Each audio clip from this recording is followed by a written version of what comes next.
We have a sort of question here from Juan Carlos Patiño Hernandez. Can I ask a question? You may. Is it necessary to use an app to learn grammar for at least half an hour a day? And if so, what should I do for English? Or should I just stick with watching series in Anki? And he also says that he's feeling a bit frustrated because doesn't feel like he's making a lot of progress. He's been watching series in English or TV shows in English for like 2 hours a day, and seems to be doing quite well, but feels like he's not making progress. Okay. We'll probably need to have more context of why to dig into that, but in terms of grammar, generally the vocabulary is a much bigger portion of language than grammar is. For context, native speakers know 20 to 30,000 words in a language, and they are using regularly, 8,000 words in conversation. So you have to be able to understand all of those things in order to participate in conversation or understand a TV show. Grammar is a much smaller portion of language, though it definitely gets prioritized in most systems. So in terms of, do you have to spend 30 hours a day? No. Or sorry, 30 minutes a day? No, you don't. You can get by just focusing on vocabulary for a while. I know that someone like Steve Kaufman of Link, his perspective is basically just focus on vocabulary until you can understand and then read about grammar. Once you already have that solid foundation, because it's much easier to understand at that point. We find that a little grammar study can help you to identify words and help you to understand sentences a little earlier on, but you don't need to hyper prioritize it because you're not trying to produce language yet.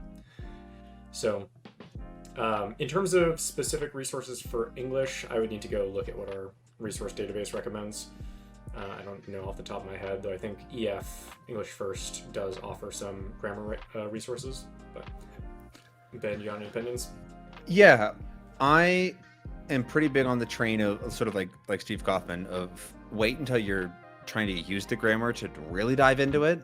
But before that, trying to really understanding the meaning behind structures is helpful. And ironically, I think the most useful way to study that is by asking AI or LLMs and saying, hey, why does this mean this? Why does this mean what it means or whatever? And so in the case of English, if you ask, why does this sentence mean this sort of question, it can actually give you quite a good breakdown of what's happening, and without like using a ton of grammar terms or confusing terminology. It's the same thing. It's basically a more human explanation, ironically, than human-made stuff. Because, and I get into this into a video that I'm still writing, but like the grammar terms came after all of the stuff that we do to express ideas and meaning. And so your goal is to understand those ideas and meaning and start to subconsciously learn the patterns. And so you should focus on the meaning of things. And the grammar often does sort of hide meanings behind them. Why does this order mean that, but this order mean that? I don't really get it. So asking questions like that is very, very helpful.